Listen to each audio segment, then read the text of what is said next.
Hello, everybody. Welcome to the Work in Progress podcast. Today, we got Brian Strump on. He is the owner of Live Active Charlotte, also a chiropractor in the Charlotte area. Welcome, Brian. Hello, John. Thanks for having me. I'm excited Oh, to be here. excited to talk to you. So, why I really wanted to interview you was actually we were in a group together. I had a friend that brought me into that group. When I came into that group, our common friend said, Brian's a really smart guy. You should try to talk to him. He knows what things are. He said to me, one of the things was that you told him was try to not talk for a while and just listen and see what everything's going on, and you'll get a lot more out of it.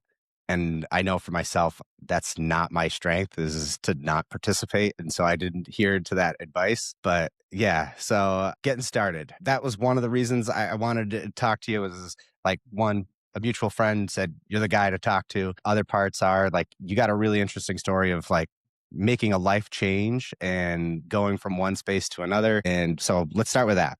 Tell me about the move that you made. Yeah, so I graduated chiropractic school in 2003, a school in St. Louis, Missouri, and I had met my girlfriend then, now my wife. We moved to Cleveland, Ohio for jobs out of school, and we lived downtown in Cleveland, and it was awesome. We loved it. We each had separate offices, condo downtown. LeBron just moved there, right? Like I think it gets a bad rap, but it's a fantastic city. So we were there for about 3.5, 4 years till 2007. It happened to have been the snowiest winter ever in their history. Um, if you're not familiar with Cleveland, it's like right on line with Buffalo, like straight across, right? So a lot of snow. I'm from Long Island and I was okay with it, but my wife is from Tampa, Florida. So like much less okay with snow. She didn't see snowfall until she was maybe 20 years old. So I never forget one day I came home and she was like folding laundry on the bed and she said, I want to move. I was like, all right, like, what are you thinking? I thought she meant like the suburbs of Cleveland. And this was 2007. Both of us were making like north of six figures as chiropractors, a fantastic living in one of the cheapest cities in the country. And I said, okay, what do you mean? And she's like out of here. The snow, it's no sun for 9 months. And I was like, I don't know. I'm not so sure. I was pretty against it. And I don't know if she actually said like, well, I'm going to go. Or exactly how that conversation went. No kids yet, right? At that No, point? no, no, no. Yeah. 2007, was that like 18, 19 years ago? I was 29. Okay. Right? No kids. We were It's the engaged. perfect time then. Engaged with kids, yeah. And so we just started looking, and I was like, "Well, maybe we could go to." Oh, no, oh shit, we were married. We were married, no kids, in that time. I was like, "Oh, maybe we could go and like live in Europe." We looked at places in like Spain because our part of our honeymoon was in Spain. We looked at the only thing that we agreed on was no New York and no Florida. So we looked at like New Mexico and San Francisco or San Diego and Texas and all over. I was kind of privy. I wanted to move to Washington D.C. If I had a choice, I would like big sport teams in big cities. And she wanted to move to the beach. Mm. Yeah. Eventually, we settled on North Carolina, and then we looked at like Raleigh, Charlotte, and Wilmington as the three major cities. We went to Wilmington, blah, wasn't, it was great, but I couldn't imagine living by the beach. And then we went to Charlotte, like on a whim with three friends. And I'll say we loved it, but all we did was drink and eat for 3 days in a row. But we Pretty loved easy it. to vibe that way. Yeah. Like, this is great. So we put together a plan. The problem was that we didn't know a single person in Charlotte, North Carolina. And I'll take some risks, but the one that really usually like kicks me into doing it is my wife. So we moved. We didn't have any jobs. We didn't know anybody. This was 2008. We rented a furnished apartment for 2 months, and all we did was play tennis and swim and exercise. And then we're like, okay, we can't do this forever because we're running out of money pretty rapidly. And then we kind of found a group. We started some practices, kind of fast forward we each had separate practices, and I was inside a gym called Peak Fitness in Charlotte, like renting out some space. And I was just seeing that was like the first time I was really like I was an athlete my whole life and through college, but that was like the first time like since my adult life I got back into the gym. And I was like, this is such a mess. The gym itself? Yeah, like nobody knew what was happening. It just seemed chaotic and people weren't really showing up. It was overly packed and people were doing all sorts of crazy stuff. And one of my friends, who was a chiropractor, said, you should try CrossFit. I think you'd like it. This was 2007. He's like, there's a guy that I treat that's right down the block from where your office is that you should go. He's the owner. So I went to CrossFit Charlotte one day and I signed up and I took a class. My first class, I'm almost positive that I quit and stopped like in the middle of it. And like most people, I signed up to join after that. Yeah. And I was there for like 18 months and I tried to like put my office into their doctor's office and it didn't work out. So one day I came home and told my wife, I said, hey, I'm doing this CrossFit stuff. I think I'm going to open up a doctor's office with a gym. I think that would be pretty cool. And she's like, why? I was like, It's interesting that you said she's the risk taker, and then you came to her with this. yeah, So, yeah, yeah. I think we did we that surprise her? influenced each other a little bit. What's that? Okay. Oh yeah, yeah, definitely. So yes, yes, definitely. It was like I think this is a good idea. And worst case scenario, if it fails, we'll always have a gym to go to and don't need to pay for a gym membership, which in hindsight was a pretty dumb way to sell it. Mm, But I'll tell you, when we were looking at, buying a home, that was one of the things that we looked at was how close in proximity to the gym that we were going to yeah, was. It's such foolish, like, young yeah, person yeah, mindset, right? yeah. So we ended up finding a place and put down, our money. We found this place. It was like 3,200 square feet. I could have a doctor's office in 1,600 square feet. I could have a gym in 1,600 square feet, and we'll just wing it. And that was 2009. A really weird story on that of like how it started was like I was driving home. This was 2009. We opened, and our first paying people paid us in May of 2010. So 2009 was when we kind of started to open. In May of 2010 was when the first people started to pay us. But a couple of months prior, I was driving home from continuing ed, and I got a random text on my phone that said, hey, Brian, my name's Greg. We do CrossFit out of Peak Fitness, and it's closing down. We heard you're opening in Steel Creek. Is that true? We're having a holiday party at this barbecue place tonight. Maybe it would be great if you come by and introduce yourself to the group. Wow. And I was like, not a chance in hell. That was like what I said in my head. Yeah. Like, I'm not the kind of guy that's just going to walk into front of a group and just be like, hey guys, my name's Brian, and, introduce Yeah, me. you're not an extreme extrovert. No, no, no, no, definitely not. So I came home and I told my wife, I said, you'll never guess what happened. Got this strange text. This guy said this. Like, can you believe it? She goes, we should go. I said, no. She said, we should go.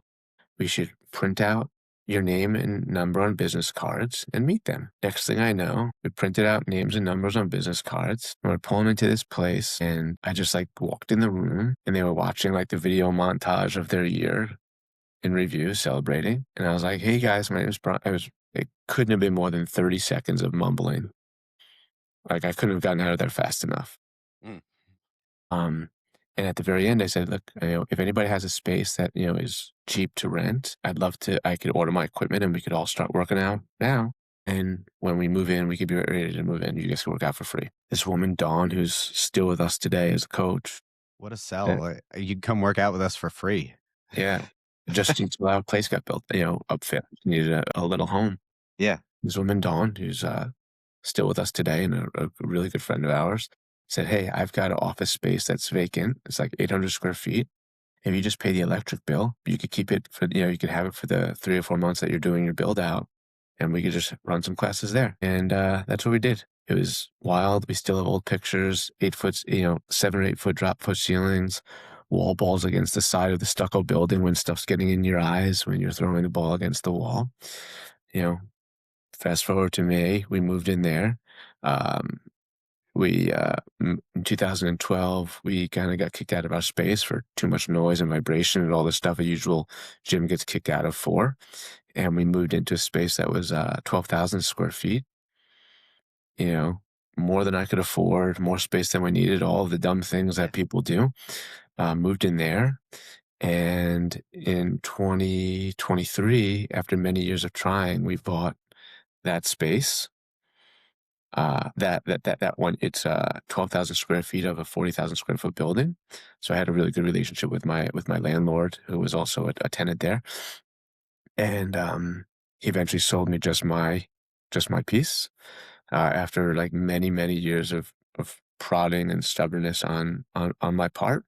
And like that's where we are now. Like now, to date, we have 12,000 square feet. The doctor's office is like 2,000, where I practice part time, and we have a physical therapist that rents space from us. And then the gym is 10,000 square feet in the back, and it is beyond anything that I could have ever had imagined or anticipated. It's taken me to countries and places and relationships that I would have never had. Like, I wouldn't have met you if I didn't do this, because I would have never met everybody else, right?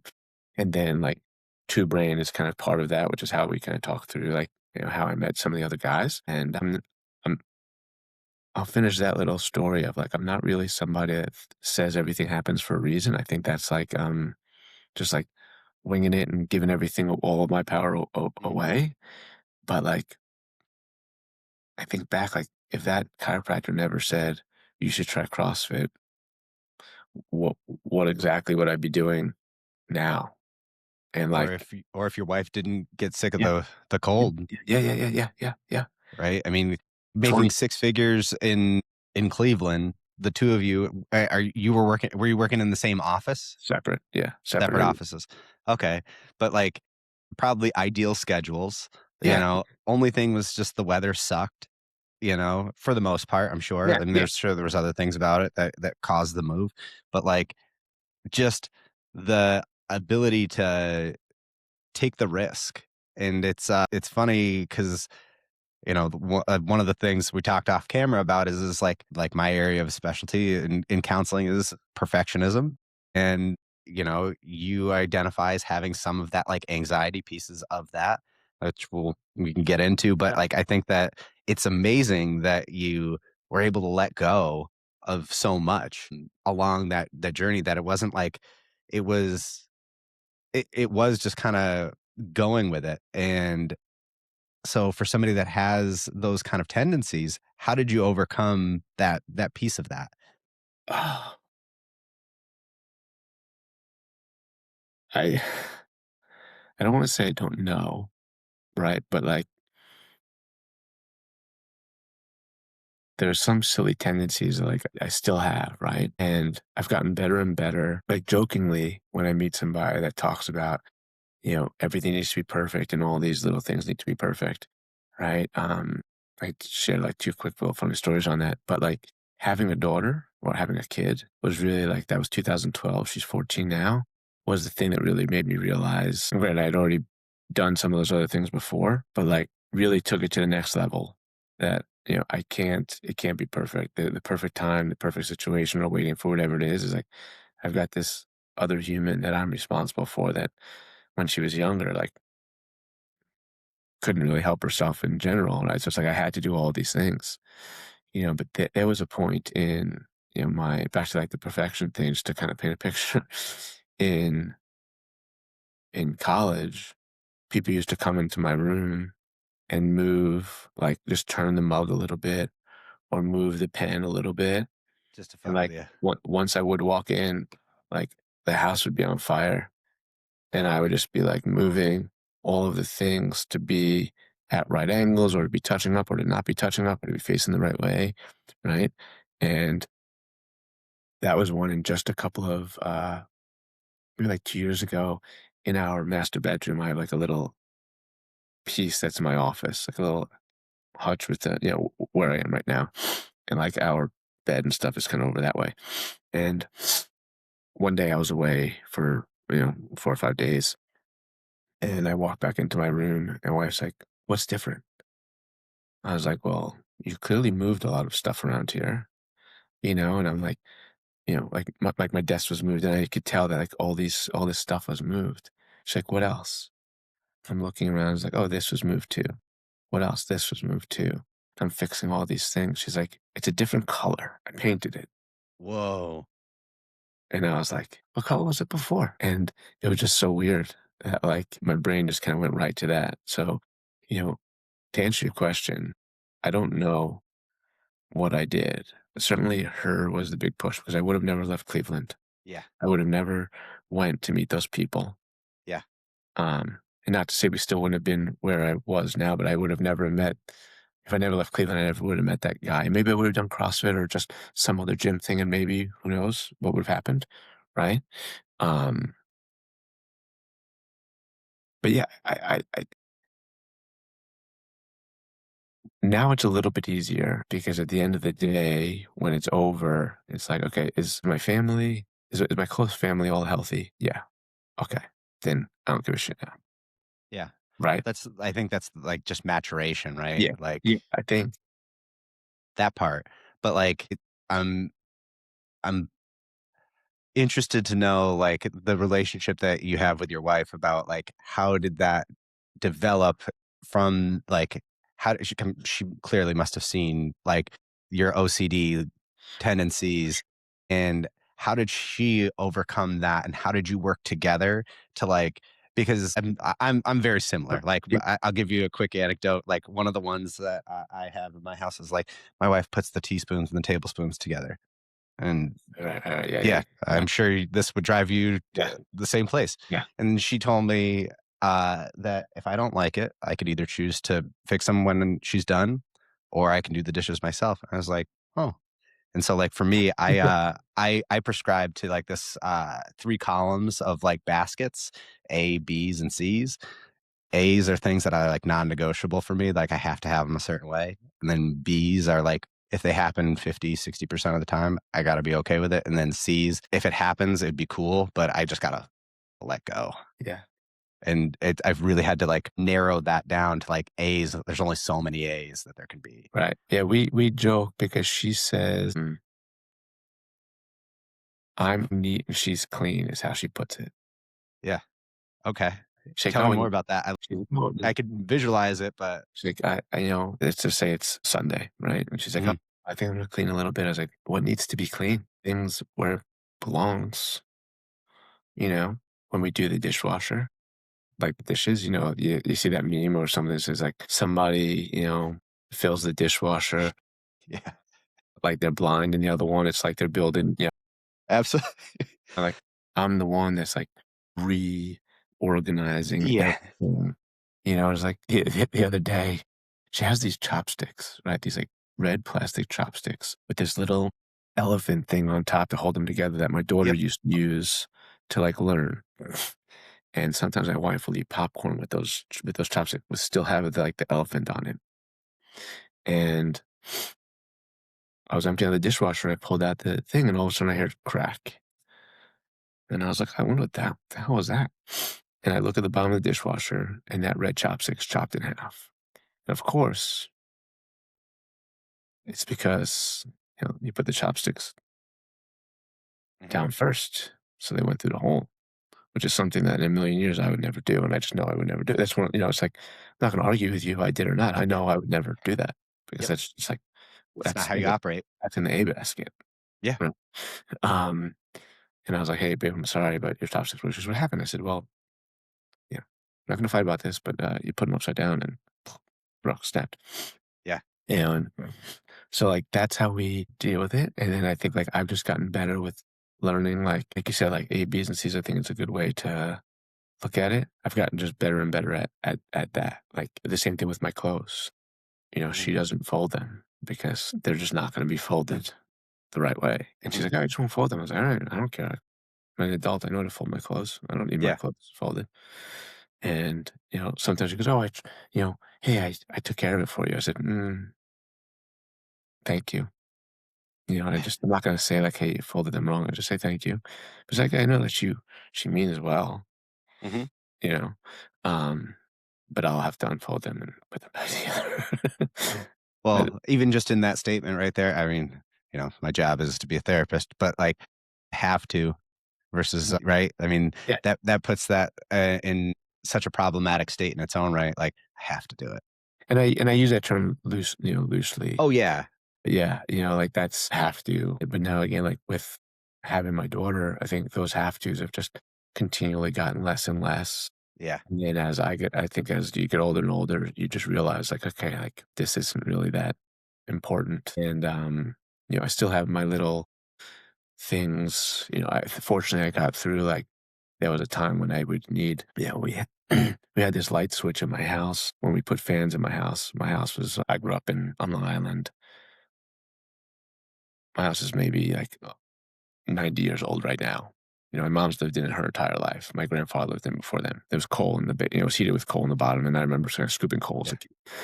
So, when we put fans in, instead of rewiring everything, there was, like, this little switch that, like, if you flicked it up, you turn the light on, but if you flicked it up, down, up really quick, then the fan would go on. Mhm. Seems like magic to me, but, I don't know yeah. that one. I don't So know the one of those I switches, I but still have it, that's and amazing. you could hear the little click in the switch, Yeah. and I would need to turn it so you wouldn't hear the click, and sometimes it Yeah. would take me longer than it should to get me out of my room or to, like, get the fan to finally turn on the right way. Setting my alarm clock, forget it. I mean, I could be there for 40 minutes. Not anymore, I'm getting better and better. Um, but yeah, those are some, like, or, you know, touching things, how it felt right. Yeah. Um, and I think, like, those just present differently now as I got older in different ways. Well, there's an element of so in clinical speak, it's distress tolerance. So the more that you get into the place of like dealing with it, like the more that you've built up the skills and like you've built up a tolerance to something that once was distressing that all of a sudden that you can slowly start to manage, right? And it happens over a period of time. And without direct exposure work, it becomes really difficult. And so what I'm hearing about this is that working, like talking to your wife and like experiencing, like having people that love and care about you and that you want to have a relationship with, that you're willing to change because you're putting yourself through that distress at times so that then it gets better in some degree. Is that accurate? Yeah, yeah, yeah, because when I feel, while I still have my things, Yeah. it's not that it They're probably not gonna be expunged from yeah, your yeah, life. and it's not detrimental, I don't have to put on my pants the same way every day, or when I was younger, it would be like a uniform or a sport of, like, if I put on my helmet and, like, the pads touched my ears, I'm like, "Ah, fuck." Something like that, or the chin strap, whatever, it's like, Oh, yeah. "Put this chin strap on for the ninth time." Yeah, Uh, I I made it out of those times, yeah, and, I just have different things, but it's fun might not be the right word, but it's fun, interesting to, like, think back at all of those things that, like, you used to do and, like, kind of created that whatever it is that I am today. yeah. Well, it sounds like even just talking about it, there's a level of exploration that is, it is learning and fun now at this point, while at the time it was so distressing and, uh, unwanted or warranted, I don't know the right Yeah. wording. Both, yeah.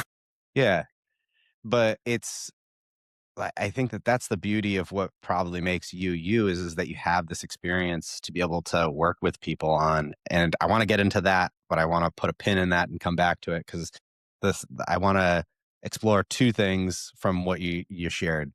One is a little bit more about you and your wife's relationship because I would imagine that there was a level of give and take on feedback on like what you've given me from this was like how you've worked at giving feedback back about your tendencies and how my guess is that she's given you feedback.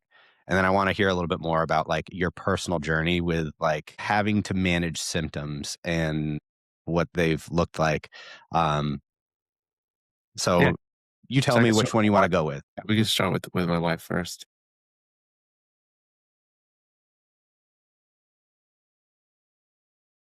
Both of us I'm trying to think of, both of us are very like from a personality type, I'd say like a leader, Mm, right?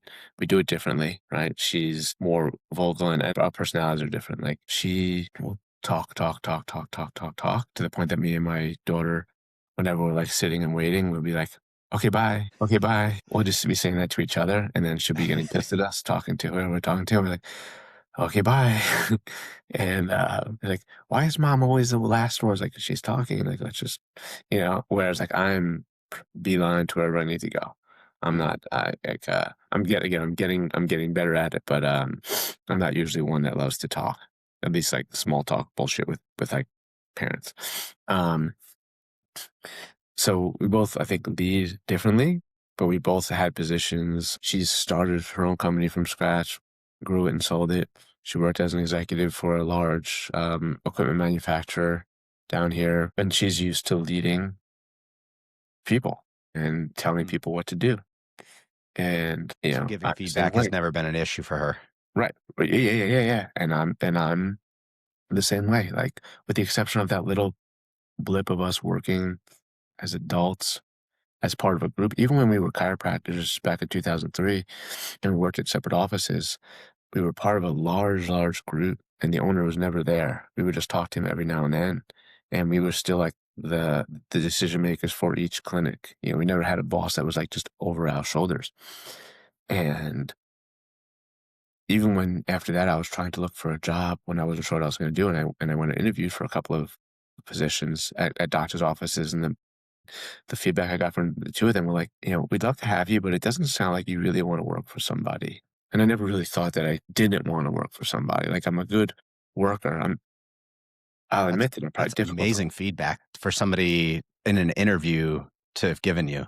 Yeah, I admit that I'm probably difficult to work with because I have my expectations are high and my obsessive compulsive nature makes it difficult for me to work with you. My staff will tell you that, right? Like, but now I'm starting the interviews better. It's like, hey, listen, like this is how I am, and you either take it or leave it.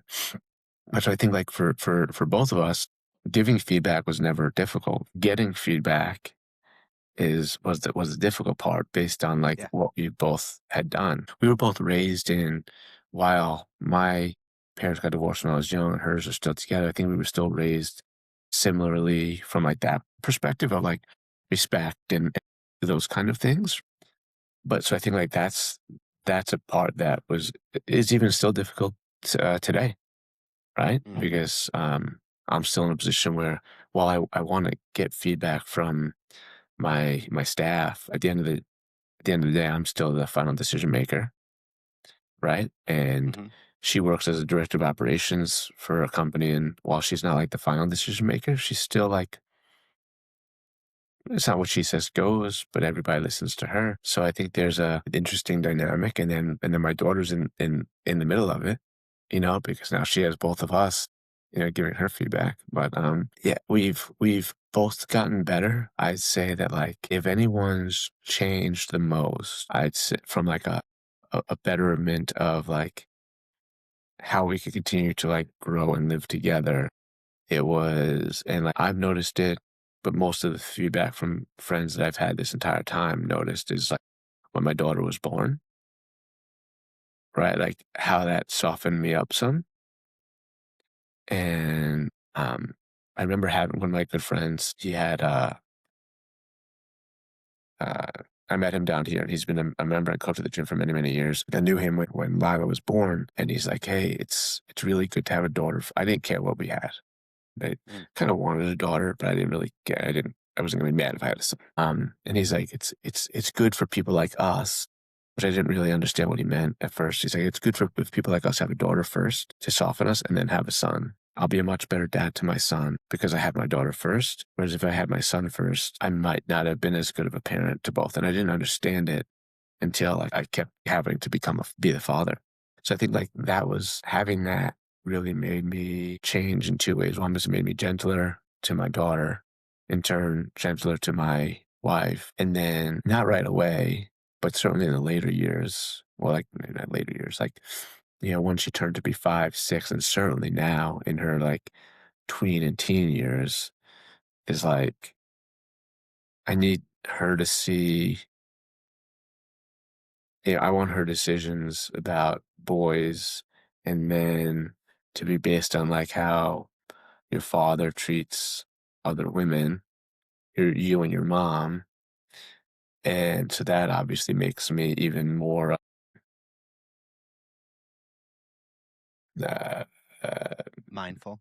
yeah, mindful. But I don't think anybody would agree with that as the right word. Agreeable, because I'm a pretty highly disagreeable. So maybe more agreeable to things, or like you said, maybe some more of those things are falling in the B basket than the Mhm. A basket. But yeah, I think you know that's our relationship there. We both are pretty type A. She doesn't have any of like the OCD perfect. I'm sure there's some perfectionist thing, but not nearly to the level that Yeah. like outwardly you could notice. She might have some in Yeah. her brain, but you're not seeing that happening. So it sounds like that getting feedback hasn't really ever been an issue for you.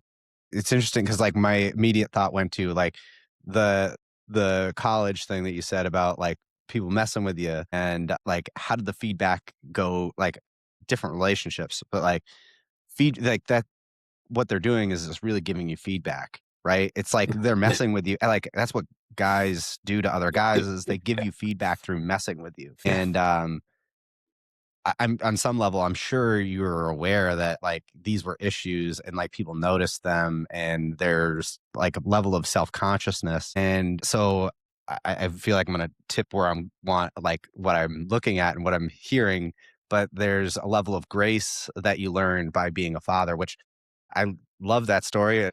Like the people like us, because yeah. I would consider myself in this same kind of category. And I'm very blessed to have a daughter first as well. And I knew that I knew that's what I wanted because of almost the exact same reasons that you had said. And it became like this piece of like showing her that like what you talked about. And but now that I'm in a new stage for me. And one of the things I work on a lot with people is that trying to shift from the idea of like self-esteem, like trying to make things better.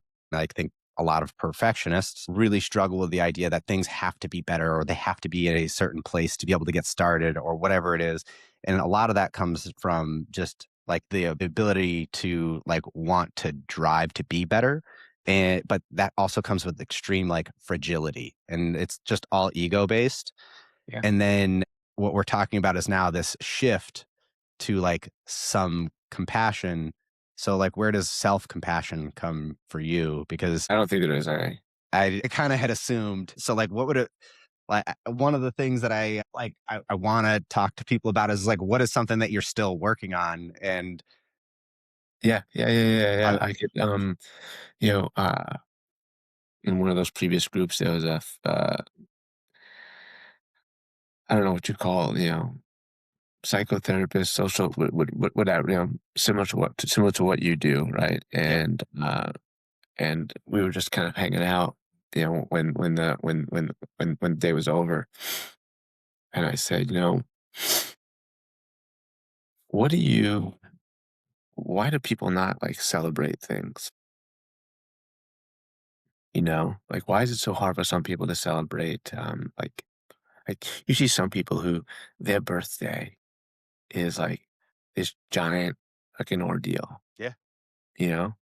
And it's not that I don't care, but it's like, okay, like mm, 47, 48, Hmm.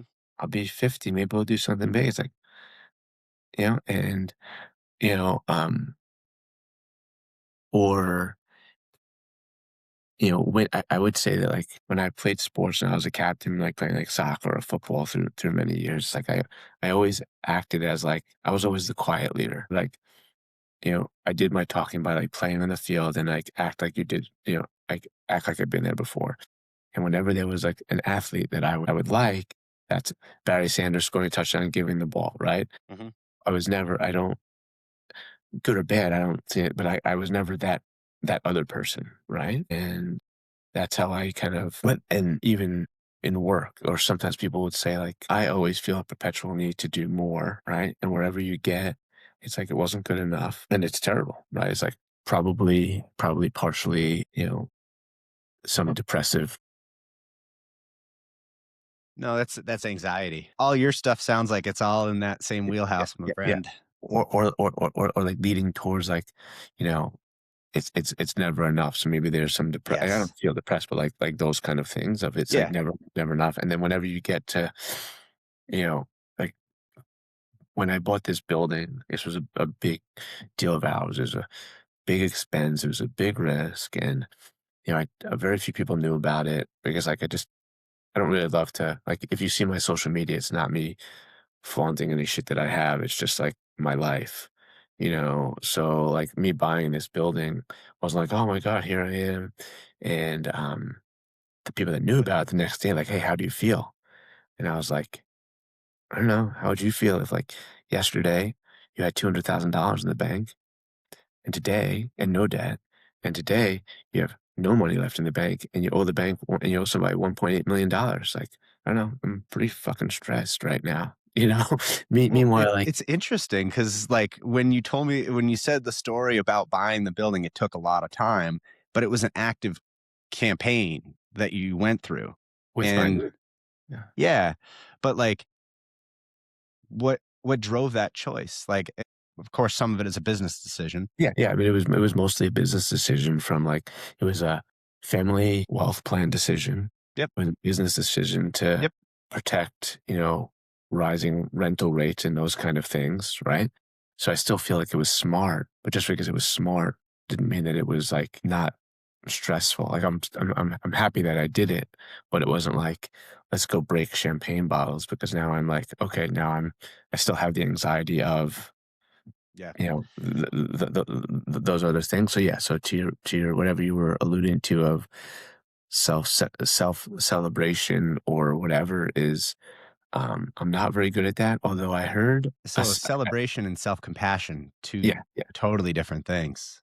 I heard so yeah, so I'm not very compassionate to myself. I heard a saying that I do like, and I keep repeating it. And I say it a lot more to others than to myself. Is something along the lines of don't complain about what you dream something like don't complain about the life you have when you dreamed it when you were dreaming about it 2 years ago, something Yeah. along, right? Yeah. And that's what I try to like remember to like have a piece of compassion. Mm.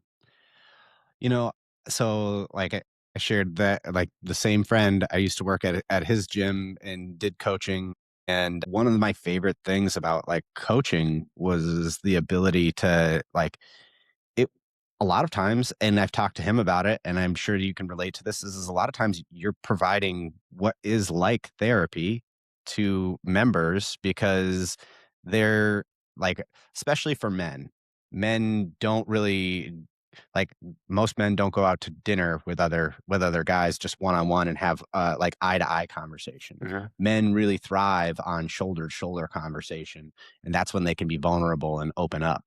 And so I found that like coaching to me always gave me a little bit of the ability to help people in a different way than therapy did. And I really appreciate the ability of physical exercise to be able to do that. And it sounds like that on some level you see that, but you leave it as just with them. Yeah, oh, yeah, I agree 100%. I think the gym therapy and the mental aspect of therapy and the compassion of that, I think I've gotten better and better of sharing it with others. But it's with myself that's probably the most, the most lacking.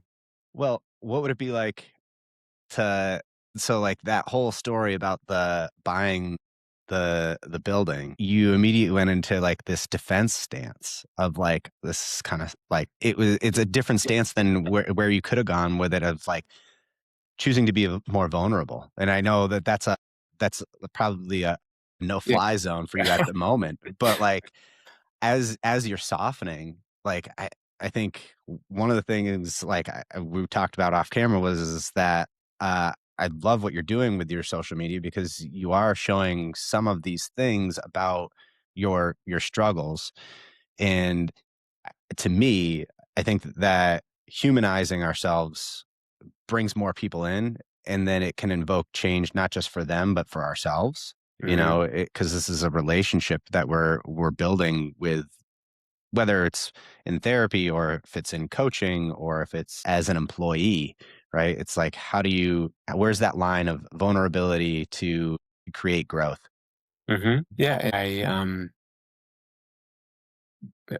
I think the building one, as opposed to any of the other ones that we talked about, come back to like I have a very, which is continued to improve over the years, but a strong scarcity mindset towards money, right? And so having it and seeing it is much more comfortable than it being in bricks and cement where I can't see it. It's not as comforting, and that, I mean, you know, I don't remember exactly how it's, where it came from, but I specifically remember, and I'm I'll be 48.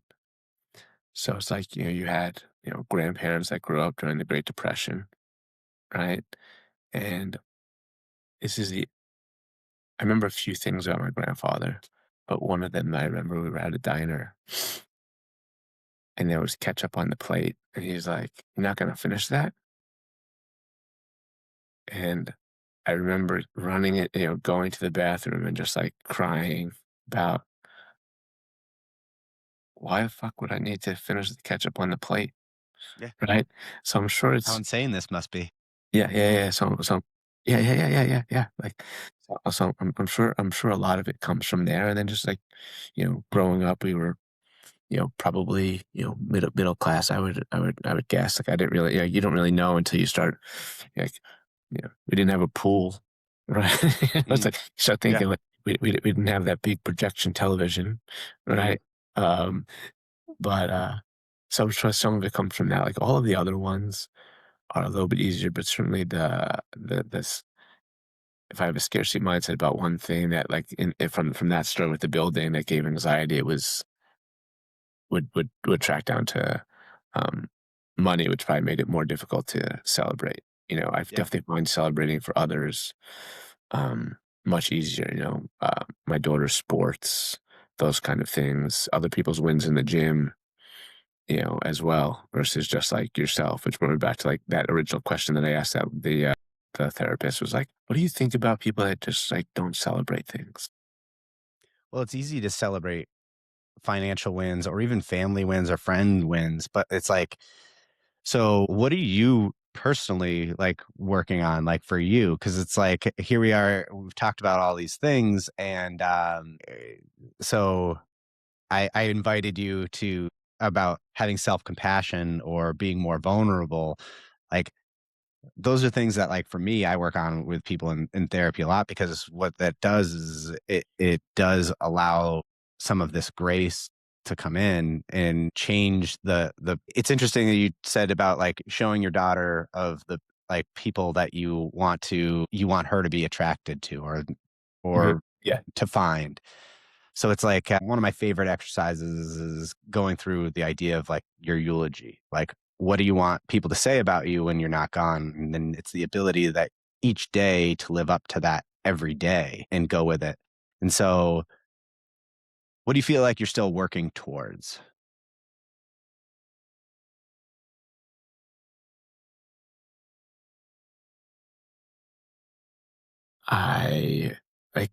I think continuing to be more compassionate with like others, like with my daughter, my wife. I think I would say that that's the case, but like with parents, my mom,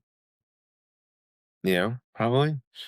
Um, Sounds like you don't want to have compassion for yourself. yeah. Oh yeah, yeah, yeah, yeah, yeah, yeah. Man, m- myself. Well, it's such an afterthought. Yeah. Why? Uh, I don't know. I always felt like that, but I just felt like that was like what you did, here's like, I do have a good, last 2 weeks ago, I went out to lunch with 2 guys from the gym, and they each have daughters a little bit older than me.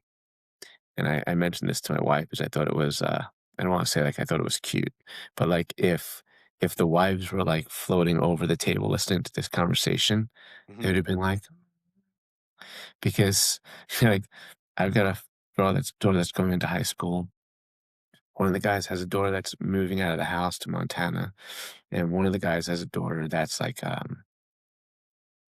just started like just started driving. So maybe she's like 16. So like, 14, 16, 18, and all girls. Well, they each have sons, but I just have my daughter. And we just started talking. He's like, yeah, I don't know what to do. I said something about like, I don't know what age it is where it's like weird to go like, like my daughter still says like, hey dad, come lay down and watch TV with me. Mhm. Right. So it's like, I don't know what age that, and it's like, I'll stop whatever I'm doing.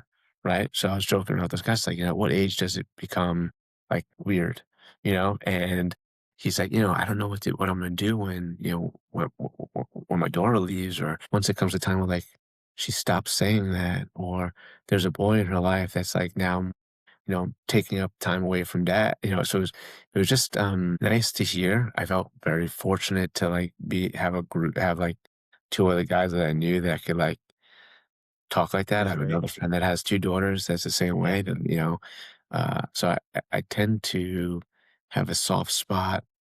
I'd say honestly, besides my family, the people I'm most compassionate with is like dads with daughters, because like you like, Well, you get to see yourself. yeah, yeah, yeah, yeah, yeah, right. So you and It's third person objective yeah, about who and where you are, yeah. because it's really hard for you to see yourself in like a meta version of you, but it's easier to see it in a version of someone else. We have two dads at the gym that are probably maybe my age, give or take a year or two, and they have daughters that are both like 17 and 18. Mm. And I see like how they interact with them in the gym, and I was like, oh man, okay, there's still hope. Mhm. I mean, my daughter's great right now, but there's hope that as they get older, they could still be loving and compassionate to the parent, Yeah. right? And Available. just be like, hey, dad, I'm too cool for you. Yeah. So like I see it in like others, right? So like yeah, I think I'm working on that. I'm working on trying to be a little bit calmer, less reactive to things that happen, doing better, having less anxiety over things that I can't control. Right, we just had a coach of 10 plus years leave and go to take a full-time job elsewhere outside of like fitness. So it's like, like I can't get mad, can't control it. I'm like juggling all these things and these pieces and things I need to do, and hiring is a pain in the ass. And what am I gonna have to kind of pick up some slack? So it's like, like you know, not not with that compulsive brain, like ruminating on things is like, yeah, I got an A+ in that, right? So if I got an A plus on that. so I'm trying to get better at those things, right? Because Yeah. I don't have to. I'm getting better at when I have to have a conversation with somebody, because it would need the need for it to be perfect and me to control everything. Um, I'd be having a conversation with you, and I'd be like, okay, John, this is, especially if it's negative feedback or like helpful, right? That I'm worried about how you're going to take it. I'm going to I'm going to practice this conversation, and my daughter's going to be like, Dad, like, who are you talking to? I was like, oh, like, no one, and but at the end of the day, like, there's one thing to be prepared. There's another thing to spend 40 minutes in the middle of the day ruminating on this thing and getting stressed out over it. And, back to like, I can't control what happens to me. I can control how I respond to it. Right. And like, those are the things I think as I've gotten older and have practiced and have learned, have gotten better and better at, have probably made me a little bit more compassionate to myself, but still like there's a lot But of it's work like to through be done. osmosis. It's not real work. It's not dedicated work to Yeah, it. no, oh, no, It's no, no, no, there's right, you're correct. There's which is you know, cool. It's still amazing that you can right, point to like things that are getting there. right. It would be like exercise, saying like, okay, I went to exercise and it lowered my blood pressure. Mentally, I'm also a little bit less depressed. Like wasn't working It was on a like byproduct. depression, but it was just like, you know, whatever drops were left over kind Yeah. of into that bucket.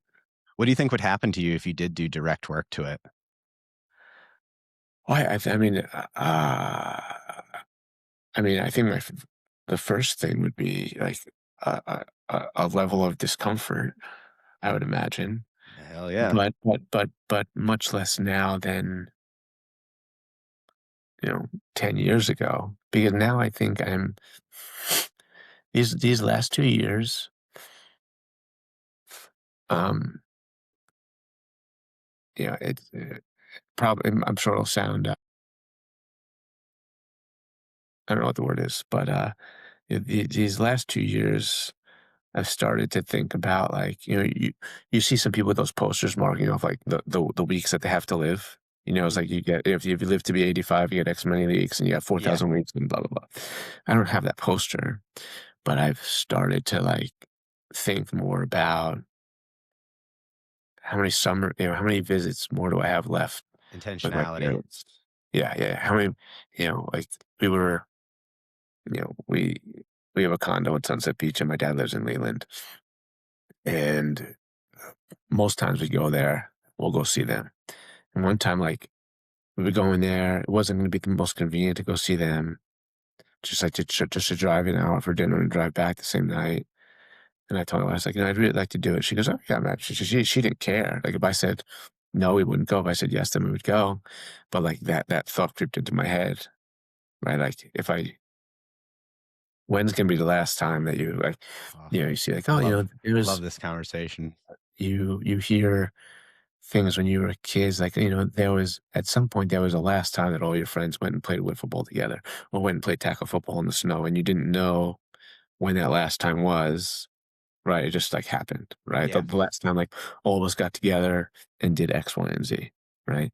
And so, I'm sure some of it has to do with having a kid, you know, um, some of it has to do with just getting older and getting mature. I'm fortunate that both of my parents are still alive, Mm. So, uh, yeah, it's like, and j this is so stupid but funny. Just the other day, a couple weeks ago, my stepbrother, who I don't talk to too often, has a dog. I don't know what the dog's name is. I don't really care, to be honest with you. He has a dog. He's had a dog for a long time. And my dad called me. He called me, I didn't answer it, and he's like, "Hey, Brian, give me a call back when you get a chance." So I called him back. He's like, "Hey, Brian, I got some bad news." And I was like, "Fuck, who's dead?" He's like, "Matt's dog died." I said,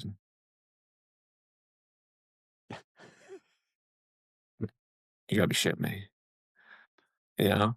Yeah. And I was like, "Okay," Um, but yeah, so I think like that's sounds like I don't know if that's compassion, but kind of some kind of understanding of the finality of whatever it is that I'm living, you know? And with the other people that are now, like, hopefully I've got more time, but there's certainly people that are older than me, my parents for sure, that's like, okay, they're maybe 75, 76, 77. I'm not 100% sure. Um, like, making sure I get to see them, where in the past it would have been a chore, Well, it's and it interesting. We and I it's might point now even be a chore, but I'm Yeah. willing to do it now. So we pointed out to you before about the folding clothes of a have to. Mhm.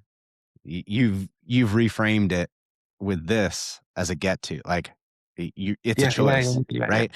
And it's amazing that like the simple piece of like language. It's like Gandhi has the quote of keep your thoughts positive because your thoughts become your words, words positive because of your behaviors, behaviors positive because it become your habits, habits positive because they become your values, values, destiny. And like I don't buy the whole positivity piece, but Mhm. like you totally have choice. And so Right. like the thing that I as a therapist and just as like a human being, I am fascinated by the words that people choose to use because it's like nobody can read anybody's minds, but like you can hear directly what people are thinking most of the time, unless you're talking to a lawyer. Um, True. you know, no offense to lawyers, Yeah, no, no, but no, most of the time you can hear where people are and what they're doing and where they're at, and it's like I think that a concept of like I call it like little deaths. Like I think about like my daughter's 11. She's getting to be like we're solidly middle class. We have a pool, and I think, man. is this the last year I get I don't know if I'm gonna be able to throw her in the pool this year. Right, right, right, right, right, right, right. It might that death may have already happened, and I don't know of it to exist. But I think that being aware of the fact that they're encroaching, like, not just for, like, your relationships, but, like, for you too. It's like, is this the last time that I could, like, I do jujitsu, and it's like I'm feeling my age, Well, I've had a lot of hard miles, and, Right, is this what I need to be doing? I can't keep going at this pace. Or does it need to look different? Or does it need to go? right, right, right. So it sounds like that self compassion for you comes with reflection. Yeah. That they're synonymous with each other. I think that the thing about the dads talking is something that happens way more frequently than anybody is willing to admit to is not the right word, but, like, Mhm. it happens a lot. And especially for men, we're looking for those opportunities to Yeah. be vulnerable. Somebody's just gotta pull the trigger. And it's Uh, like and that's why, like, again, with what you're starting to put out in your social media, I've really liked because it is you're making the conscious choice to be vulnerable with people about, like, some of the tendencies that you have, right now it's like you're definitely making fun more than, which is totally cool because it is getting people to see your vulnerability of it. But there are so many people that need to see that other people are struggling just like them. uh, And the ability to have conversations, to be able to show the human element of it, I think we've lost so much of during the COVID times. It's definitely a yeah. byproduct of that. I'm sure I don't know how your gym runs, but the percentage of small group versus Mhm. large group versus, personal training, you know, it's tough to see. But I think that one of the things is like this piece of coming back is all of these things that we're talking about. Yeah, yeah, yeah, yeah. I agree. What was I gonna say? Yeah,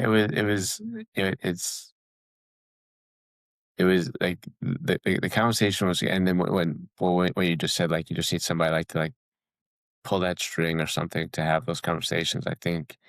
Um, I think you're right, because sometimes I'll have a different group, and we'll go out for, like, I feel grateful that I have a handful of, you know, dads that are all in the same, like, even if your kid is 2 years old, right? And I think every year that I was getting older and older, I was like, oh, stop getting older.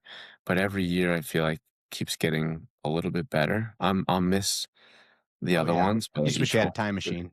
which is kind of weird. Um,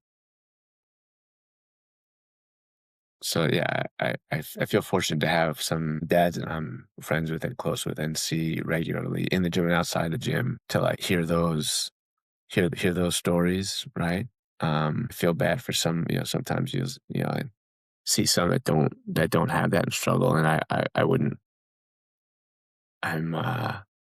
Think it helps with the compassion piece, just, like, also seeing others be vulnerable probably also helps, um, and I think in the gym is also a catalyst for some of those conversations, right? Like, doing some hard things, struggling through some things lead to those kind of relationships, good or bad, right? So Mhm.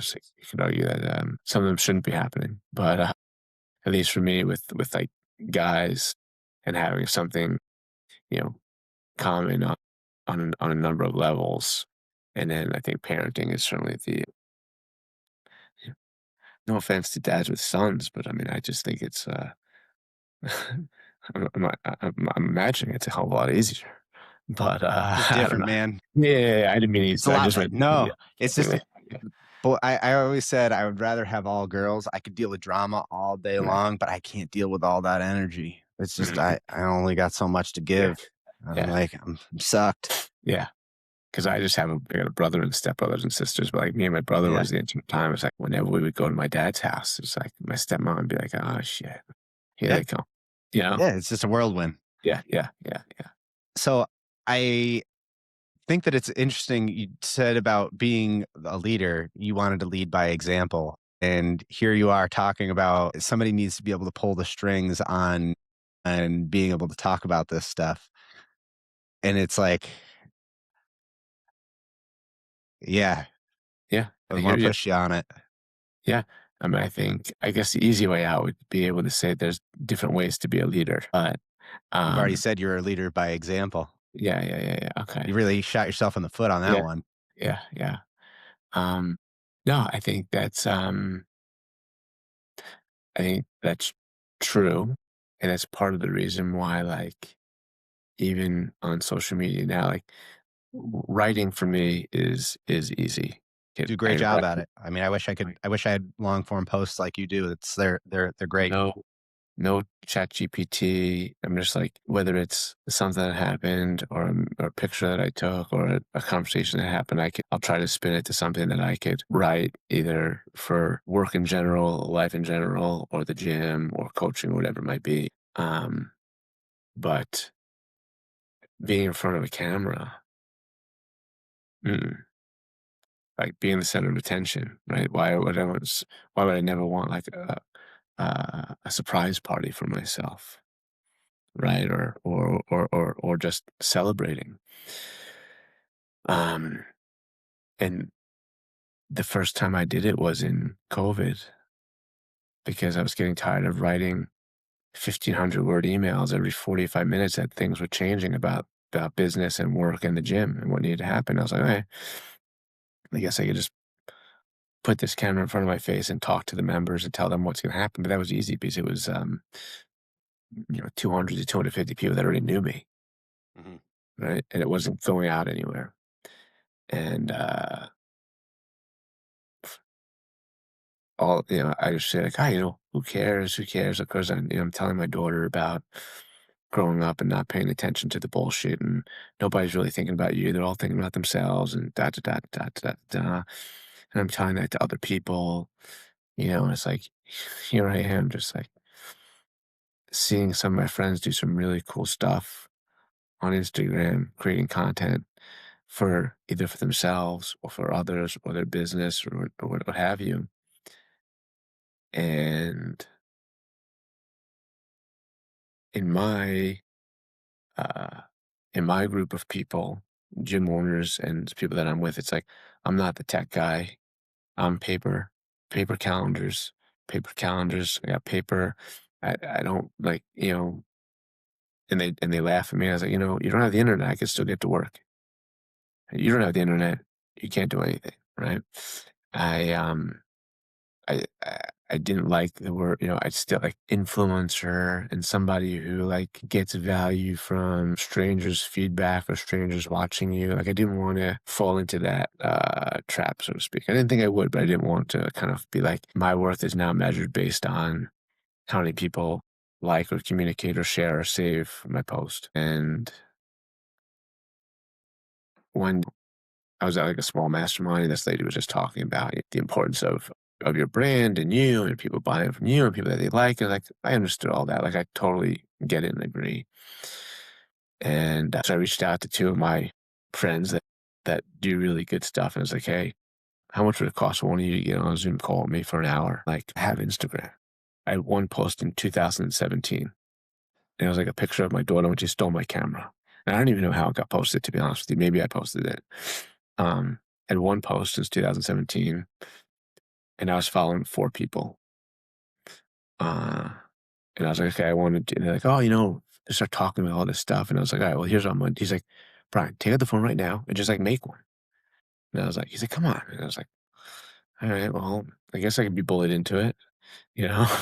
and, and then we kind of like that first post was just like the video of me and Eric just like making it. And I said, listen, he said, oh, what's really good? You could edit. I said, listen, dude, like, I'm not editing nothing. Like, I don't care. I don't have time. Like, if I'm gonna do this, it's just gonna be like starting because Which I know is if I want to be perfect, I'm never going to be able to edit enough to get it to be like what I wanted. So like this next step was like a big, it's incredible that you can toggle so you know this exists. It's like the starting the gym, starting the move, like, when there's a time for a big shift, it sounds like that for yourself, you make this conscious awareness of, like, "I can't let perfection be the enemy of the good." But then on the day-to-day minutia, you do, which is Yeah.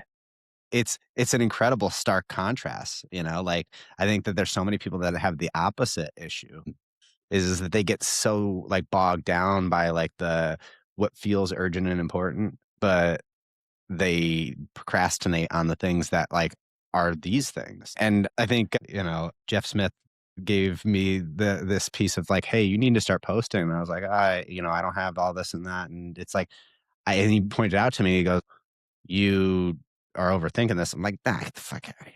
That kind of Uh, thing. Like, I'm not like, and then yeah. I like took a step back and it's like, shit.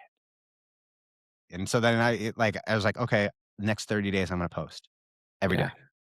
I didn't make it because I went on vacation, but like, it was just like, once you get over the hump of it, right? It's like, and what's the purpose of it? Like, I love the idea that it's not for influencing, but like, to me, like, in my field is like, and why I chose this is like, I like, most therapists are therapists for a reason. Like, I have a lot of pain. And for me, rather than dwelling on it, I wanted to turn my pain into purpose. And so I think that this stage of like exposure for me is much more of that. And it's that I can't do it in isolation anymore. I can't help one person at a time. And I need to be able to talk with more people and expose more of what that pain has been and how to turn it into something of quality, so that, because the perfectionist in me wants to make the world a better place, whether Yeah. it's me or people around me. And so take that with what you will. No, I think if anything, the posting that I'm doing from the video is if it's for anybody, primarily, it's probably for me just getting comfortable as the kid that would always need the seat in the back of the room, and I had, you know, great group of friends, sports, hung out with the cool kids, right? But it just like I just, you know, back of the Yeah, room, quiet, whatever. Like you you call me to read in front of the classroom, same. I'm getting a bathroom pass for a Yeah. long time, you Mrs. know? Lavender and I, the school Yeah. nurse, Yeah, we're yeah, like yeah, yeah, that. yeah, yeah, yeah. You know? Um, and, now, the posting is like I think it's for me first, me kind of leaning into whatever discomfort is there, knowing that, like, what is the worst thing that could fucking happen? Yeah. Like, I have thick enough skin that some strangers saying shit to me is not gonna matter. I'm a 48-year-old man, you know, that I've seen enough and been through enough. You know, Fortunately for the most of my life's been, easy and well. But like I'm still, I'm like some strangers saying, "Man, fuck's the matter with you? Oh, you stuttered, or you did this, or you didn't do that." Like, I don't give a shit. They're like, "Oh, Brian, you could have edited." I go, "No, no, no. I'm just taking one video and I'm hitting post, and then I'm gonna go back and be like, hey, did I do this right? Is this showing up for you?" And then I'm just making sure that that I did it right. And so like, the first day that I posted in our chat group for my coaches, they said, "Who gave Brian the login credentials to Instagram?" You know, yeah, uh, because I think I posted it. Maybe I posted it twice, or maybe I posted a story. I don't even know. I'm You know, still in one, that same struggle. My wife one does most of my like checking. one time I found captions, and one of the girls was like, "Oh, I'm so happy they put captions on it because I'm at school when I do it and I don't put on the sound." I said, the next time I went to post, I couldn't even find the captions button. I didn't know what the hell I did last time to even put captions on it. So I think it's like it's valuable for me to take a step into like something that's uncomfortable and getting better at that. Like exercise, there was a podcast. I don't know if it was like David Goggins or Lex Friedman or Andrew Huberman. They were just talking about like it was like maybe it was one of them talking to David Goggins about like doing all this difficult stuff, right? And people look at you and you're doing all this, all these hard things, all these difficult things, and you were talking about like the benefits of doing hard things, and essentially, if you look forward to a hard thing and you like the hard thing, then the benefit is not as great as it would be. So, like, if you love to cold plunge, like the physiological effects, right? If you love to cold plunge and you're looking forward to it, like I'm doing hard things, it's not hard because you like it. So, like for me, going to the gym and exercising to others might be hard, but for me, it's not hard. So it doesn't have that, like, I'm not getting the full benefit of doing the hard thing Yeah. compared to like this Yeah. thing. So Posting it's a video is mm, like the nth degree of difficult, So what of I'm hard. hearing is like so like I entitled the podcast "The Work in Progress" for a reason, and it sounds like the work in progress is for you, like exposing yourself a little bit more to the world and letting people in because you are more closed off than what you. And this is maybe the beginning of it, or like it's a byproduct of it, like. Yeah. But it sounds like that's at least what I'm hearing is the work in progress for you. Yeah, and I'm getting better, right? Like wherever we go out, I guess this is a byproduct of owning a gym and a doctor's office for 17 years in the same, like we're not in Charlotte, we're in like the suburbs of Charlotte. So it's small, not small, but not New York City. People know me and recognize me often. Just the other day we were at the gas station, somebody comes up to us and like, hey, bro, guy I've known for 20 years, right? And everywhere we go, my daughter's like and usually, I joke around like I want to be like the professional athletes that go out like a Yeah. hat pulled down, glasses, and so it's Yeah. like I wonder why he sees me, but because I like the people, but I don't like the small talk, right? But just yesterday, and I told my wife, she goes, "Oh, I was proud of you."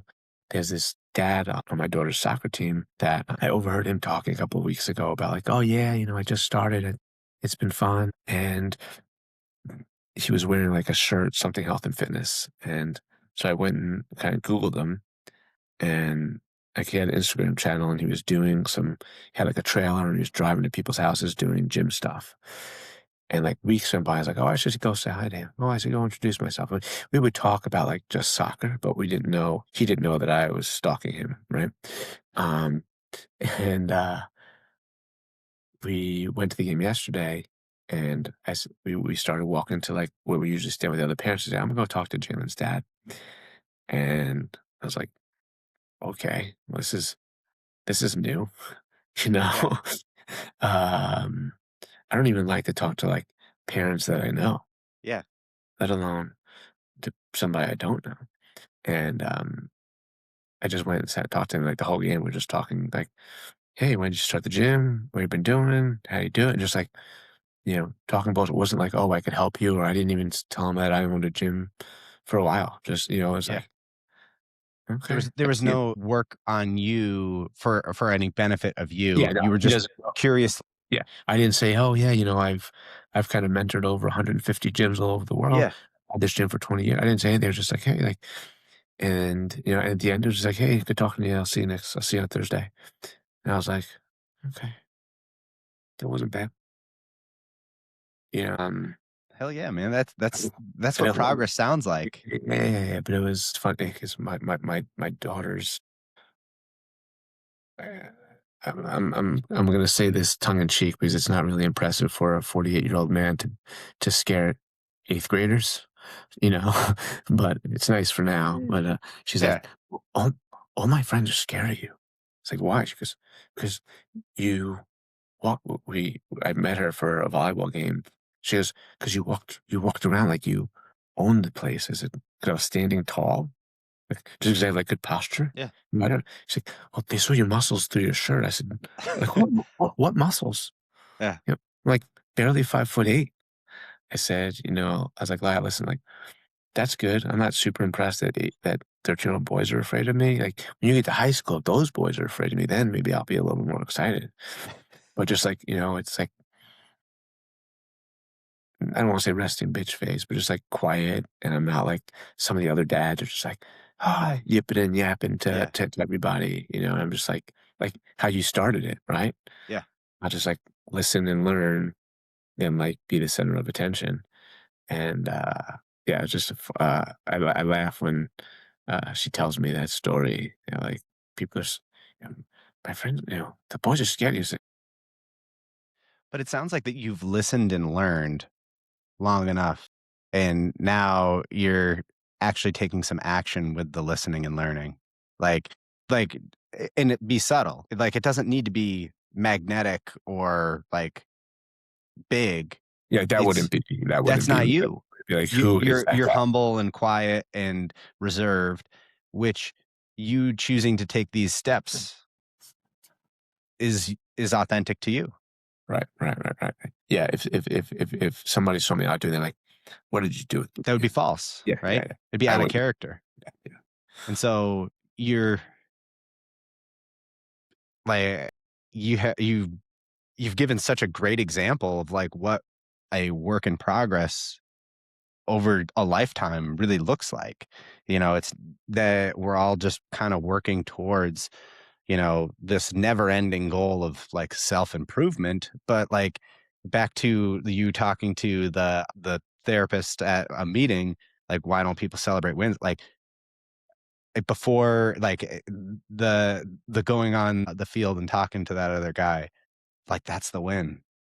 And Right, most people just don't realize it because they're too blinded by other things that they are trying to win at. right. Yeah, yeah. Yeah, But it felt and I joking with my wife, and I'll use sarcasm a lot yeah, as, like as I'm sure the defense mechanism, but also like, "Hey, aren't you proud of me that I did that?" She's like, "Oh, yeah, I couldn't believe you did." I said, "Yeah, you know, me too." You know? And, yeah, it was, and I wanna live to be 100 as long as I'm healthy, so, I mean, I got 52 more years of, growing and learning, so, I mean, by the end of this thing, I'll have it all almost figured out, I think. nah, it'll just be new problems. We'll just got on a new horizon. Right. Just what I need. Yeah. But I got to wrap up. I have to go to do some counseling. Good. But I got to say, this has been really fun. I love the arch of what you came in with and like we're able to talk about. I mean, I want to push you to be more of a like we need more people to talk about the things that you're talking about and be more open about it because dads should be talking to each other. We should be talking to like each other about these things because the little deaths happen way quicker than we think that they're going to. And like we need to have a movement of people being able to talk about them so that we don't Right. lose track of things. I So agree. Guess it's us. that's it. That's how this starts. It's you and I. Cool. All right, man. Thank you for Thanks your for time. Appreciate it. Thank you. All right.